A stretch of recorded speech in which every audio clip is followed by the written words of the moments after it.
My name is the Artsy sister, and today we're reading Saturnastra Chicot, Chapter 2, The Transmutation, Part 1. Thanks to my mother's remonstrance, I was forced to keep my distance from Chicot.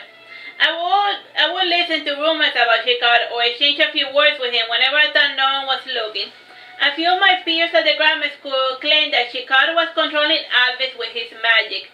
Their basis for this theory had to do with the sudden change in Alves' behaviors. Overnight, he was tolerable to be around with, almost charming. He still drank himself stupid, however, he was a happy drunk. Aside from his behavior, Alves started dressing better when he went out.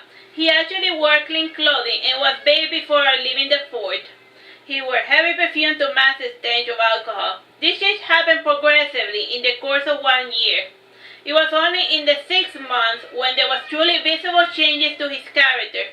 The biggest change was his beard and mustache removal. No self-respecting dwarf or the old blood would shave their facial hair. And when he removed this, people almost did not recognize him for almost a week. It was this very shame which spurred theories of mind control and the like. Around the time Chicot went to the blacksmith guild to put up a notice, Alves was seeking to recruit 30 apprentices and 10 journeymen. The following week, I overheard an interesting conversation. The baker's son said, "Did you hear? That weird wizard was in the grammar school yesterday." "Was he trying to unroll?" asked the merchant's son.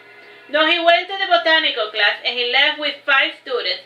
The professor was in a fury, but Chicot threw him a bag of coin and he settled down," explained the baker's son. "He did the same thing in my brother's class too," said the merchant's son. The stories of Chicot's recruitment methods were quite exotic. He lured a good number of young men and children into the workshop. For giving them the opportunity to work, he had them perform a test. He gave them a drawing test, and they all had to draw a unique pattern that would look nice in a circle.